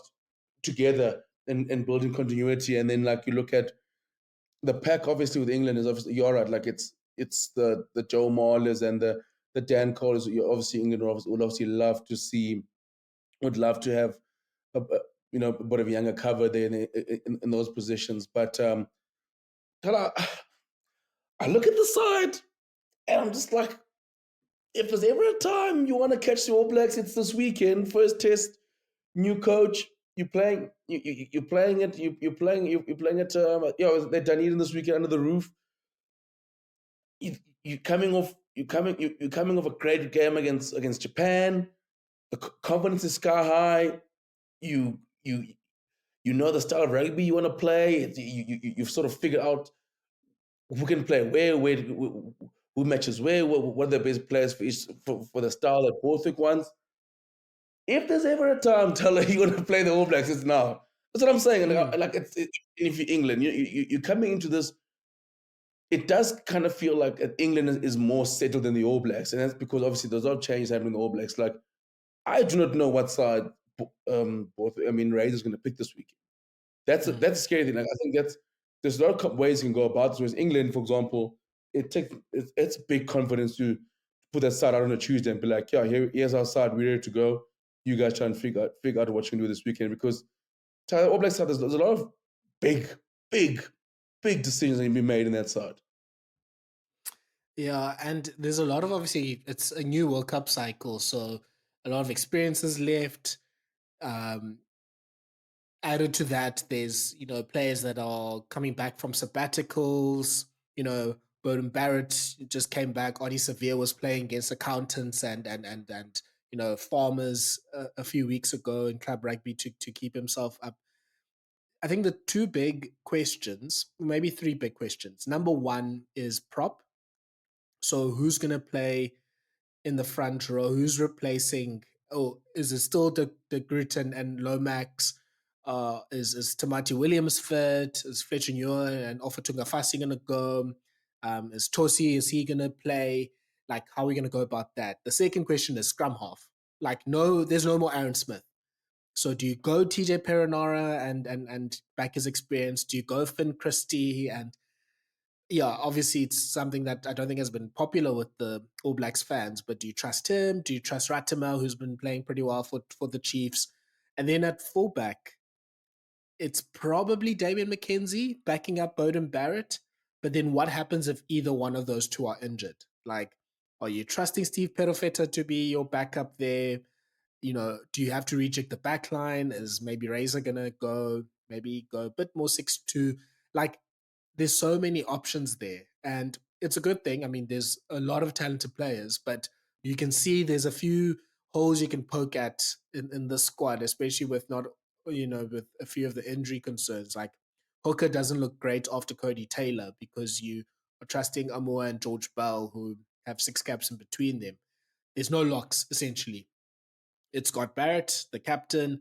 It's Paddy Tuipulotu, who probably shouldn't have played in the Super Rugby final because he was coming back from injury. It's Tupavai. We talked about scrum half. There's no real fullback. There's no one here in this New Zealand squad has actually played fullback week to week except for Stephen Perofeta. So there's so many ways that this can go. And it's interesting that he's gone with a squad that's pretty similar to the World Cup or the Ian Foster squads of before. So I think, is he going to try to do continuity and then sort of do changes slowly but surely? Who knows? So yeah, I mean, it's a new team, and I mean, we still obviously respect the All Blacks and respect Razor, and you're not going to beat a New Zealand team in New Zealand by accident. But this England team has a bit of form. They're feeling themselves. They are playing a nice game. Their game plan and how they're playing now suits Forsyth Bar and playing under the roof and playing with a bit of pace and expansion and everything. So I don't know. I don't know, man. And the thing is, Tyler, England, I mean, England don't feel All Blacks as well. I think I've said it out in the box. I mean, the last few results have kind of gone England. England's been even at their worst. I mean, even Eddie Jones managed to steal a draw at Twickenham, I think, a few years ago. But Oh my goodness. Yeah. I just think the All Blacks, Thala, like it's I was watching the Squidge video that Squidge put together with Razor. Obviously, the way he's played the Crusaders obviously fits the All Blacks like a glove, and the ability and the talent of the All Blacks, it's still there. But I think you know what? For me, it's just like the positions where they need questions are positions now, Tala, in world rugby that if you don't have a world class player in that position, you're going to struggle. If you, I mean, at least a prop, they got the numbers there. It's obviously getting make sure the guys are fit in a De Groot, in a Lomax. We saw how well they did against Springboks in the World Cup final. Marty Williams for them, so they've got guys to groom they're going forward. But lock is a big one. Besides Scott Barrett, Triple Vi, we there's ability, but we're not sure. Tio Puludu, can he finally translate the form he shows for the Blues? Can he do it, for the All Blacks? Loose forward. It's loose forward. I think obviously they got some opinion for now. We're very excited to see. But again, he's a new cap. Are they going Dalton at 7? I mean, probably yes. And then you're going to have, Hoskins. I mean, sorry, not Hoskins. Sorry, Tyler. Sorry, that's triggering for you. I mean, you're going to have RD at 8. I mean, RD at 8. And even then, Tyler, the questions still come there. Like, you look at someone like a Dalton Papalili, for example. Yes, he's probably shooting to start at 7. But he's also not. We've been waiting for him to become that player that he is for the Blues and become that guy and eventually make that 7 jersey his. Yes, he's had the odd glimpse and the odd test here and there, but can he come and make the jersey his? 9 is a big position because, do you go the Finley Christie who you had before, or TJ's back in the mix and Roger Mabat's young, and then 10, 15 is because it looks like it's either going to be Barrett or both Barrett and Mackenzie's down. Bonham Barrett are both down to play at 10. And Mackenzie's played a handful of tests at 10. Bonham Barrett hasn't played a test at 10 for a while. He's just been almost. So it's like these positions that you're asking, and then like, who's going to play 12? I mean, sorry, it's not 12. Sorry, I mean, Jordan's going at 12, and are they going to go with Leonard Brown at 13? So Leonard Brown or Igor Rico, or who's the wings? Probably. Tell us. You look at that side. I mean, there's so many questions there. I think the only person who knows for a fact is playing is the 2 vice captains in Jordy Barrett and Scott Barrett. They're like, okay, cool. That's one's at 4, one's at 12, and then sort of we'll see. We'll probably reach at 14, but you're probably looking. Yeah, and to Lee, I'm sorry. There's about 4 or 5 players that you kind of feel confidence you can put their name down in pen and be like, okay, this is where these guys will be playing. But if you're England, you're looking at all those things and you think to yourself, I mean, Thala, I know I'm gonna be a Dan McKenzie hater, but if he's playing at 10, I just think you can target him. I think it's a big gap from having Mwanga at 10 and going to Dan McKenzie as your 10. I don't. Yeah. I hope he can. Is he going to surprise me? Is he can change life? We know the abilities there, but I just think, oh man, I think it's a big. And also, yes, you have Boden Barrett there. I mean, obviously, Boden Barrett is phenomenal, but he hasn't played 10 for such a long time, especially in an All Black in an All Black jersey. So, oh man, there's just so many questions for Razor to answer. And like I said, if you're England, you're probably thinking, like you actually want to play the All Blacks now as opposed to coming on tour this time next year and having to play them in once they've sort of figured out and answered a few questions. And question number 1 being is, does Richie Monger really not want to come back from Japan just for another 3 years? Are you really sure, Richie? Come on, one more time in the black jersey. Also, I think the biggest question is, Cooks, is that collar not too big? I like that collar. I know it's. I don't know. I think it's too big. It does look a little like very like 996. Those cool. I get you, Taylor. He's a little slightly big, but the jersey I told you, the jersey and the retro kids are giving me hope with the All Blacks that something could happen there. I mean, I think they've it has inspired me. I wonder the Boks are getting a new jersey. I mean, I love our jersey. Don't get me wrong. I think our jersey is phenomenal. I mean, I wonder if you're gonna. Because we haven't been changing our jerseys all that much now, like in between World Cups. Like we was like adapting our oldish one, then like come the next World Cup, the next World Cup, then we do a big change. You know what I mean? So I love to see so we've also got maybe announce a new jersey, but in saying that, we've seen the controversies last time we did the away jersey. So yeah, I'm all in for the All Blacks color, and I'm all in for. I would love to see England win that first test, Thala. Oh, Oof. oh, Cat amongst just the check this out. pigeons. Yo, And yeah, look, I'm also, we haven't had the whole discussion of which jersey the Boks will play, because usually the home team in rugby wears their away jersey for test matches. So I guess the Checker 6060 kit is coming out on Saturday. oh, it's good. It's coming back. If we're going to go full. Check 60, it's going to be another rage on Twitter again. I mean, I'll just what was the test where we played in the all white one? Remember that in the World Cup one, Mm, because I think we did full color blocking. We just played with it, which is all white. Was it against Ireland, or was it against France? No, France. No, France were in green. There was a test with I think it was Ireland, Scotland. yeah. Yeah, I think Scotland was the 6060. one with also the Sega 60. Then I think the Irish one was with the plain white. So maybe that's what you bring out this weekend. Yeah, I'm not keen on that discourse happening again, since it happens literally every time we play Ireland.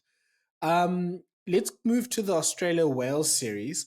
I mean, Cooks, let's start with Nick Tompkins basically telling the media, guys, prepare for some boring rugby that we're gonna play in the next 2 weeks. Yeah, I didn't even know that they could go more boring than what they've been playing for the last year under Gatland. The last year, those have been like the last 140 tests coach for Wales. I mean, like, listen, Warren Ball is being successful. It's not entertaining. So I don't know where. So now I really worry about how often they're gonna kick it. Now I'm like, oh, so that's gonna be. I might have to make sure I've opened my first beer by then. So, but yeah, I love that. Tell her we said there's a lot going on in Wales at the moment. But I do think we've seen teams go with this method, especially if you're playing away from home. And if there's one thing that you can take anywhere with you, it's a good kicking game and a good defense. That can win you a series away from home. You know, that if you're an England side who was falling apart, that takes you from a oxen chair and 100 Pollard penalty away from going to a World Cup final, or if you're Springboks, that takes you to a World Cup win in 2019. If being able to be resolute with your defend well, kick well, good set piece, and if you're Wales, you're playing against a Wallaby side the side that is new coach, very young, you can go there and do a job and not need to be pretty. They don't need to be pretty. I don't think Wales don't need to go there and expand. I'm sure for them they just go there and get a win. Go there and try to leave the 1-1, or go there or be boring for very boring for two games and go the 2-0 victory, because obviously Australia would look to play as much as Australia need. I feel like as much as Australia need to win, they also need to play well. They need to bring back some sort of smiles into the Wallabies after the mess of last season, where Eddie Jones basically shed the bed for a year. So they do need to inspire some sort of hope back in Australia, and that'll come from not only through winning but through playing well and through playing attractive rugby. Yeah, look, yeah, for the Welsh, I'm just happy there wasn't any controversy about the plane landing in Australia. They got there, they are there. Like, we haven't heard anything from them for about 4 days, which is a victory in itself. So we'll see what happens from there. And luckily, they have a much better team than the team they played with against the Boks, with all of their overseas players available to them. For the Wallabies, it's so interesting. I mean, Joe Schmidt has picked only 14 of the 33 players that were in the Wallabies Rugby World Cup squad. So much for future planning that Eddie Jones was promising. I mean, I think some of those players that he picked aren't even like first or second choice in their Super Rugby franchises. But yeah, that's besides the point. It's they just need to establish something. Like, I think when you're a new team, Cooks, like you said, you can either do the whole kicking and defense and just be solid at that, because those are things you can do relatively easily without too much coaching. And it's all about attitude with that. Or you can kind of do it the other way of just being like, okay, we're gonna set up this philosophy. We're gonna just go hard on it as soon as possible and just ride it through the mistakes. So kind of like how Italy has grown into being this or they grew into being a ball in hand team, and just going, look, if that means that as a person I was watching Italy, that means I don't see Stefan Varney doing any box kicks for 3 years, then so be it. Like, we're gonna try to trust our skills of running with the ball, passing, putting people away, and that's how we're gonna play up until we override the mistakes and we can, play trust ourselves to play against the best teams like that. So if the Wallabies, whatever, we know that Joe Schmidt is all about, you know, clever plays,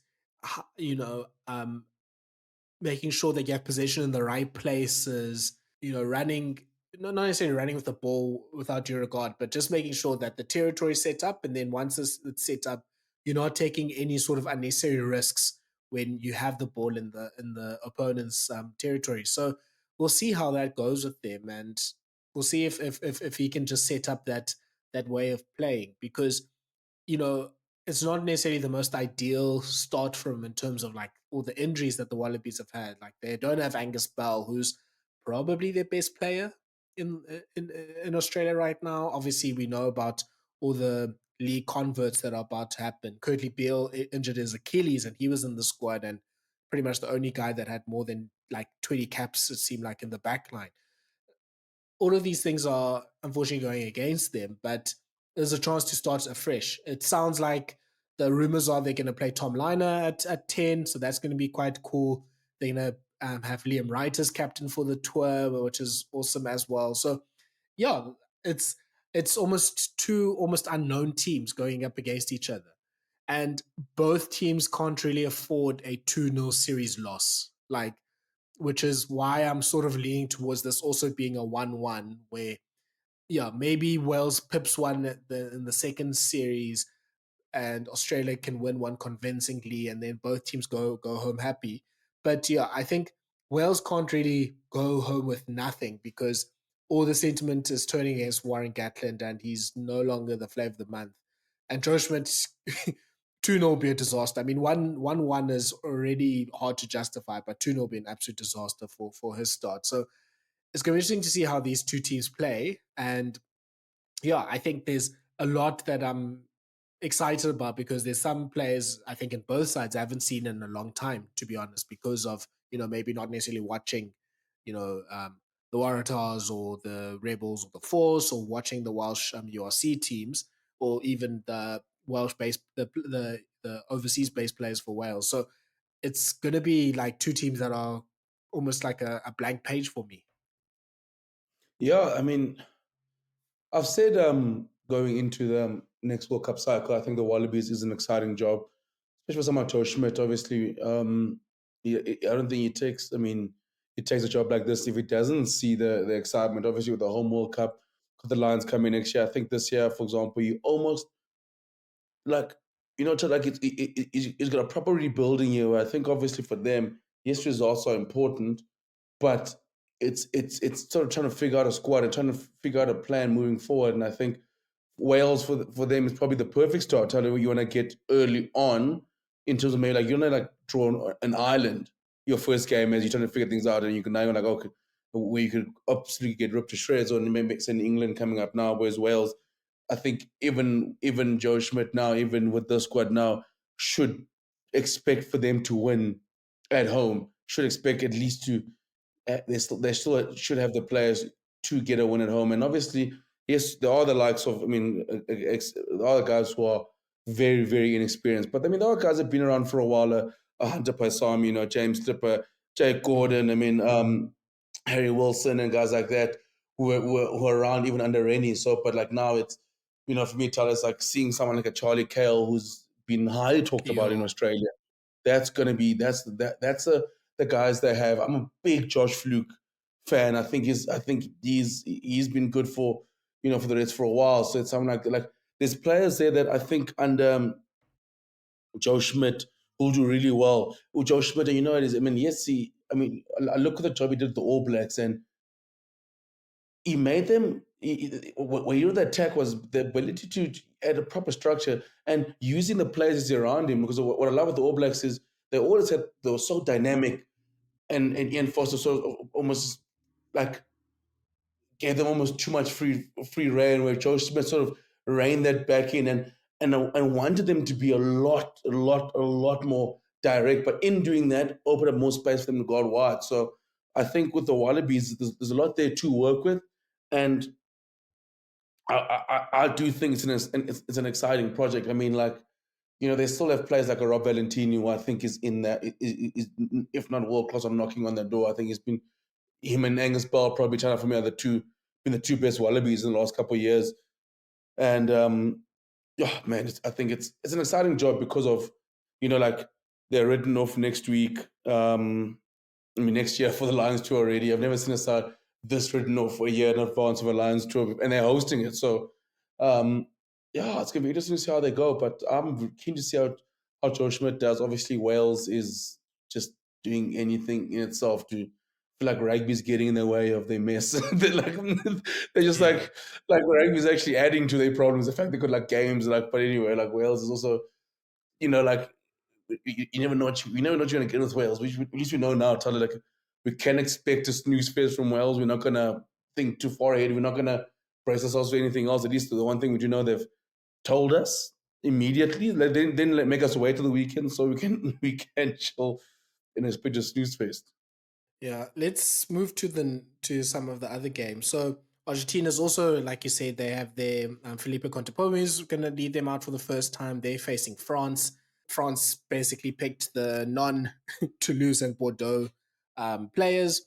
I think quick sidebar, congratulations to Toulouse. They won the top 14 in the most convincing fashion ever, just absolutely pummeling poor Bordeaux and just scoring ridiculous tries in the process as well. I mean, yeah, winning a final 59-3 is ridiculous. Caused a mini war on Gerhard's mentions when he's just said that Antoine Dupont had a great game or great moment. And then, I don't know, it seems like, I don't know, Cooks, where, yeah, if you're part of the South African rugby Twitter that's pushing this conspiracy that Dupont's being pushed on us and all that sort of stuff. But yeah, it was hilarious to see all the comments about that any high school scrum off in South Africa can do what Dupont does. Jeepers! I mean, we got such a fight we do have with Dupont. Like, like two things can be true, right? Like, should he? I remember the debate you had a few weeks ago as well, which also found interesting when you mentioned, like, someone mentioned, like, that obviously lost the World Cup last year and was the quarterfinals, and you mentioned that Dan Carter lost a World Cup quarterfinal at a similar time as well, at a similar age as well. So, it's my thing is my take will always be like, DuPont does things in the rugby field that it just doesn't look.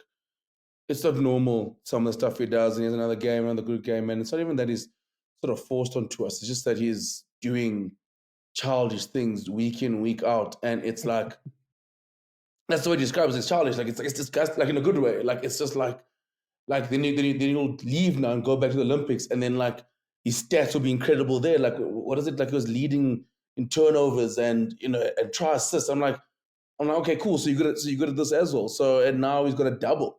You know what I mean? Taliski, like, so it's not like Toulouse not doing well. So now he's got a double to show for it. So what more do you want from the Oak to do if if he's being pushed onto us, it will understand that theory would make sense to me if Toulouse didn't win anything this year, but now they've gotten a double and another year where a French side tries their utmost best to destroy the top 14 trophy. That's still a strange tradition in rugby to me. Absolutely try. I mean, we haven't seen Tamak try to surf it this time, so they at least they're being a bit more careful with it this time, Cooks. But my favorite Tyler is rugby is like big on concussion protocols. Now I was just sliding headfirst into it. Okay, that makes sense. Please don't tell Progressive Rugby about that because yeah, the Toulouse boys and it seems like every French team when they win the top 14, they go absolutely crazy on that shield. So that's yeah. With Argentina, look, I mean, we know, I mean, there's so many great Argentinian players that are playing around the world. So it'd be just good to see, number one, what the team is and how quickly or how slowly does Contepomi move on from the Materas, Montojas, those sort of players and see, are we going to, is this going to be now the team of Gonzalez and Chocobares, and are they going to now lead the team? Or are we still going to just trust on the oldies to hold the hand for the transition? So that's going to be the first thing that I'm keen to see from that. The way they play is going to be interesting. I mean, Contepomi's like coaching tree, if you want to call it that, is he's been under Checker and Ledesma.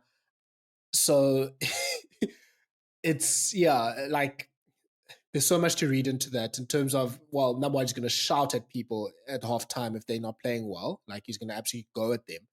But yeah, I think we know obviously how he was as a player, how pragmatic he was, and that, and you know how much also he allowed a bit of like flair as well. So it's gonna be interesting to see how Argentina's style develops, because it's felt like in the last few years, especially with Checa, they had a bit of a crisis of like, are we going to still be that team that runs it from everywhere? Are we still forsaking like the traditional Argentinian game? Or are we going to go back into sort of a bit more of a pragmatic game? So that's going to be quite interesting. And they're obviously facing a French team that, you know, they're playing all the kids. And it's a good team in the sense of, you know, you can get a good victory here. But obviously, we know now that France has the type of like, yeah, they have the type of depth where their second and third team would be pretty good against most other international teams. So this is going to be a very interesting series to watch. I think this will be a series where you can start picking out some players that you're going to be seeing in the next few years, probably from both sides.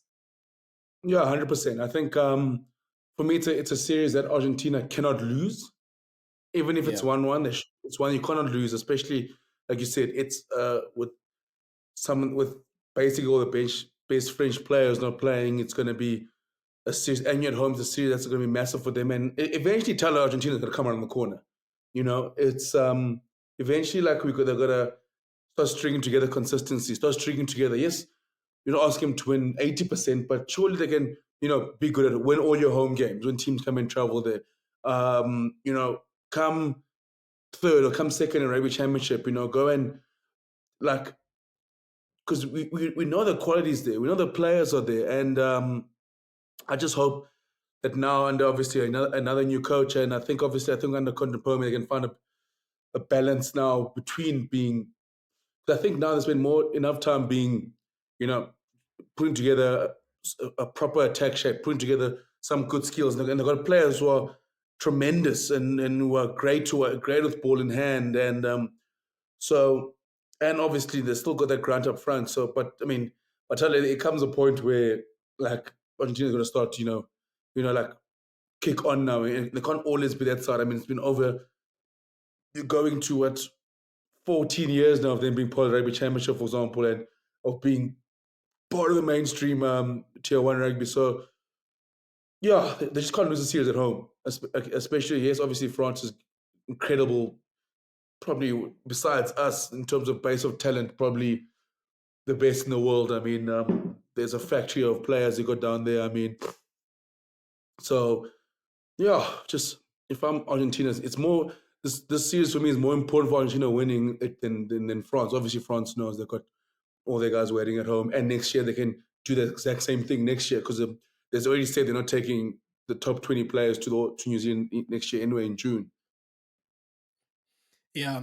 Look, big thing for Argentina, please don't play Santi Carreras at fly half. It doesn't work. It's just not a good, he's not a good game manager there. Rather get someone, I'm trying to look at their squad quickly and seeing if, yeah, who I can sort of pick to play 10, but it mustn't be Carreras. Like it doesn't work. And we've obviously been talking about this for a few years now that it's just not, it doesn't fit for him. And yeah, if they can find a tight head prop, I mean, they've got, I think, probably one of the most exciting loose heads in the world. In Thomas Gajo, like he's great, he's awesome for Benetton, but yeah, they need a proper tight head that they can base their team on. But they can fix those two things in the next year or so. Like yeah, then Argentina would become a more serious team. For France, yeah, I don't know. We'll see obviously which team or who Gaultier selects, but there's so many players that you can look forward to there. I think um, Theo Atisogbe, like he plays for Pau. He's a great young, talented back three player. I think he's still young enough to qualify for the under 20s. So yeah, I'm very excited for him. I think it looks like he's going to be one of the starters. So yeah, I would love to see him get as many minutes as possible. And apparently they picked a player too early. There's this tight head prop that plays for Bayonne, Tavita Tatafu, who hasn't yet qualified to play for France. So he's just now going on to Argentina as like a learning experience, but he won't be able to play his first test match because I think he only qualifies in August, September. So good luck to him for the tour there. I mean, I don't, there's so many players that they're even taking ones for just a learnership. I mean, jeepers. Yeah, I think for France, Thala, it's actually the talent pool is actually ridiculous. Like you said, if you're leaving out that number of high quality players, you got the under 20s at the moment, and there's some players who should be in the under 20 side, but going on this French tour. I mean, we've seen them obviously win the last four under 20 championships. So now those players are starting to come through now, and they still should still be a force for a while. Yeah, And no, funny thing is, also sorry, and funny thing is like these are the same. This is the same sort of tour in, like, for example, I think it's 2021 when they discovered a Jonathan Dante when they just lost to Australia. So this is we've seen key players emerge from a tour like this. So in the few will become starters in a few years' time. So let's not write them off. They write the French off too soon. But I mean, like you said, we've seen. So for someone like Galtier, he's probably going. These tours work perfectly for me because I get 2 to 3 tests a year where I don't take my best players, and they're going on tour, and they're trying to win a game in the Southern Hemisphere. So, like you said, we've seen good players emerge from here, and I'm sure Galtier will be hoping they can keep that trend going. yeah, I mean, Cooks, I'm sure you have some great memories from that tour of Australia. Other test matches to for the weekend. So, so Samoa's playing Italy. Samoa's a new coach. Italy obviously are trying to build from the Great Six Nations they had. Italy, shout out to them. They're traveling to Samoa, so they're playing in Apia. So that's going to be a great test match. It's at 6 o'clock. So actually, it's on a Friday. So yeah, that's a Friday test match before I lead you astray. So that'll be a good test match to watch if you're able to wake up early on a Friday. Georgia's playing Fiji. Obviously, they have their own rivalry and like clash of styles between those two. It seems like Fiji's basically full strength and Georgia's full strength. That'll be an entertaining game on Friday. USA's playing Romania on Saturday. You've got Japan playing against the Maori All Blacks. And then finally, at the end of the weekend, Scotland is playing in Canada. So a lot of international rugby to look forward to. Because I don't know if you have any sort of quick things to say about any of the other test matches, but yeah, there's a lot to look forward to there.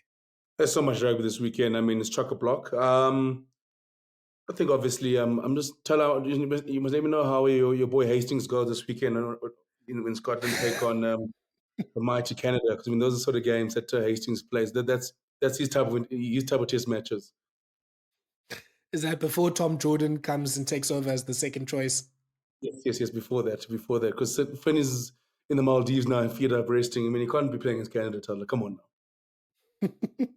No, I was seeing what the Scottish team were doing. They're traveling around Canada. They're having a nice time. So yeah, I don't know. I don't even know who we're going to see in this game. I'm sure not even the Glasgow players are sober enough to play in this game on Saturday. So that'll be, yeah, I think that's going to be a completely new team. I feel sorry for the likes of like Duan, Van der Merwe, and Sion Tupelotu, who weren't sort of good enough or whatever you want to call it to earn, to be able to take this tour off. Like they must be so jealous. I'm very surprised that I mean they were picked, especially like a Teo Poludo and like a Duan, for example. I think obviously like they do probably know who they know that they're the starting guys. I think you probably want to throw a youngster in and see maybe what is life like after Teo Poludo, what's life like after a Duan. I think especially like for me, like Teo Poludo is probably tell you can make a case he's probably their best player at the moment. And I'm Yeah. saying that as a fin guy.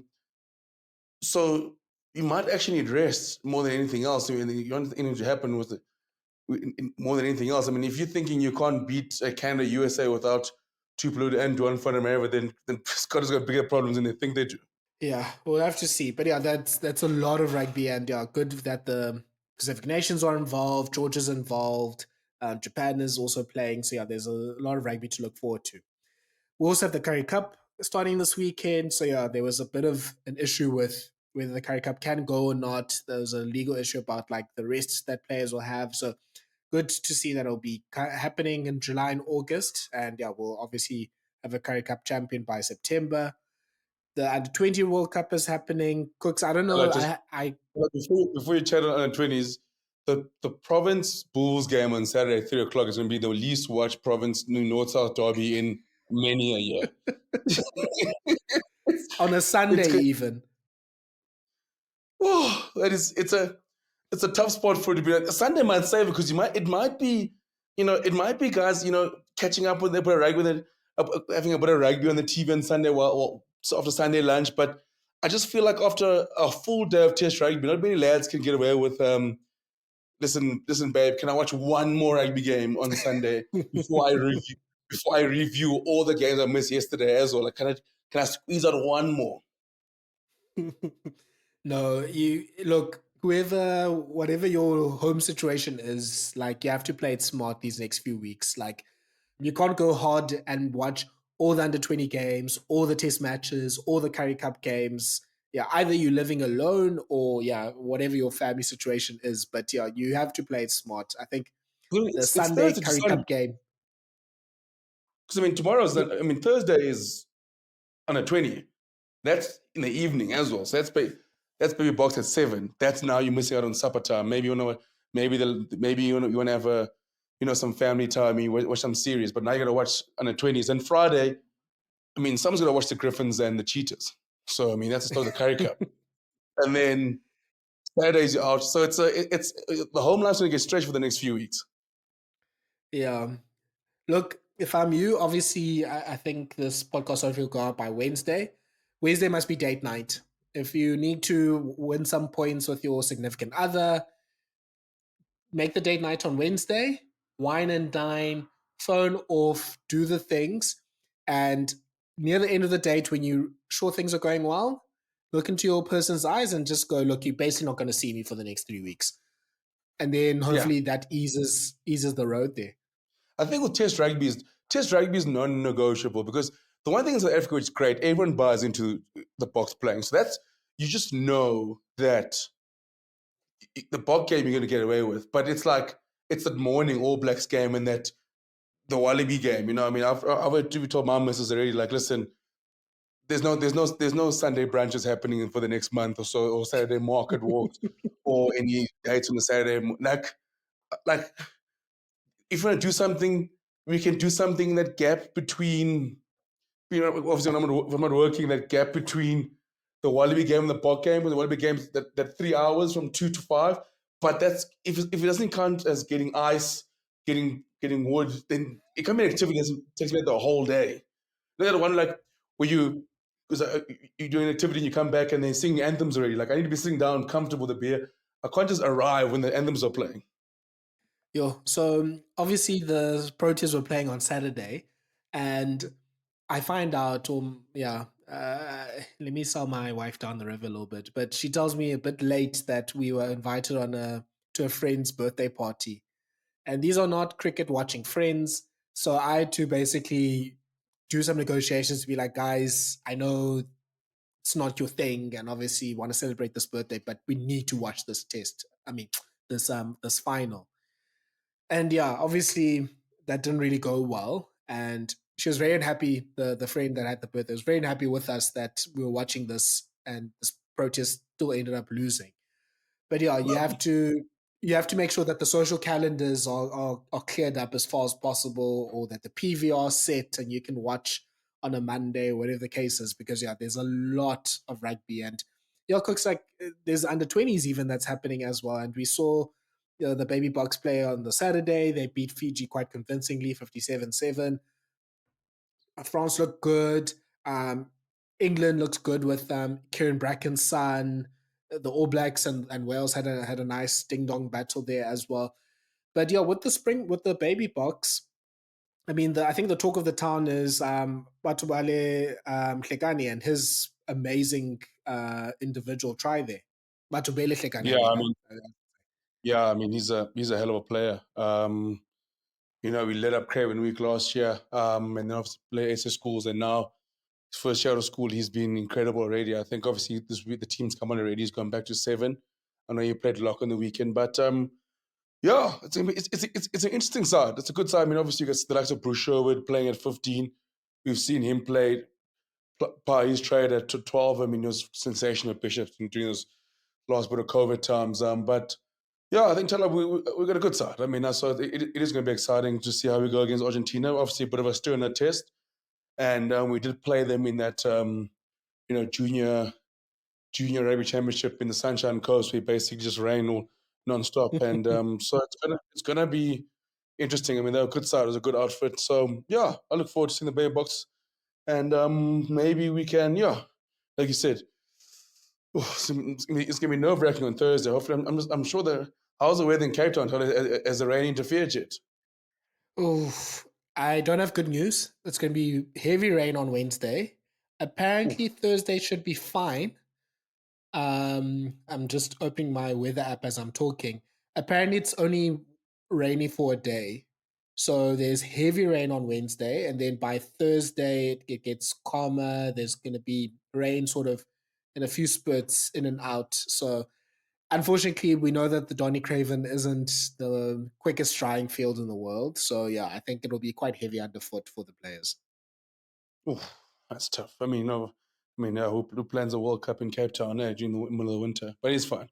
We had we had we had, we had old school rugby last week with Crayon being played in fields where the lines were painted blue. So that's what you want to see.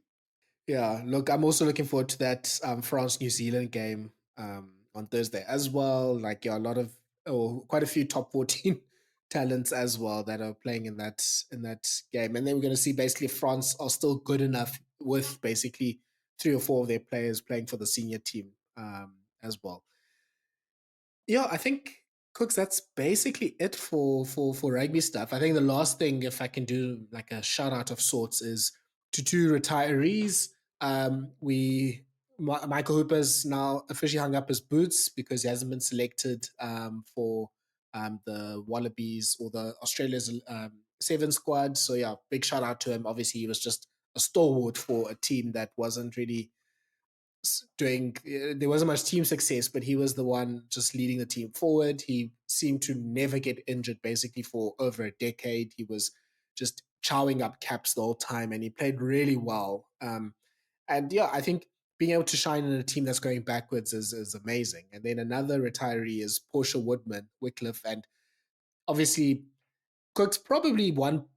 Portia's probably in the conversation for greatest women's rugby player of all time. Like that's 100%. not even trying to be crazy or something. That's genuinely the thing that you can say, especially in sevens. Like the sevens will be a last tournament, and yeah, I mean, we hope at least for South Africa's sake that it's not going to end in success, and hopefully our women's team has a chance or somehow sneaks a medal or something. But yeah, that's going to be her swan song in Paris. Oh, you're right. I mean, that's 2 great shout outs. I mean, Portia.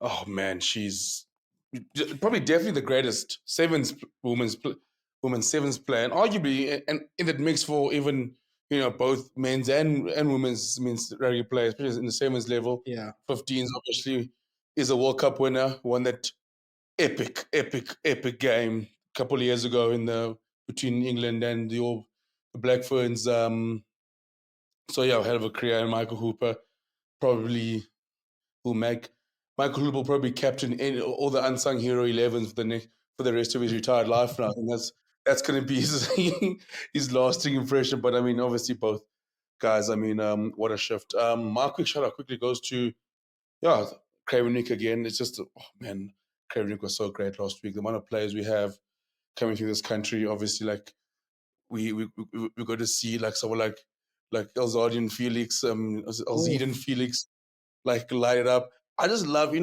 I must say, people kept like going like, oh, in the next level, like he's in the next level, like he's too thin or he's too small. Guys, let the guy cook sometime. He's 18 years old. Just let him cook.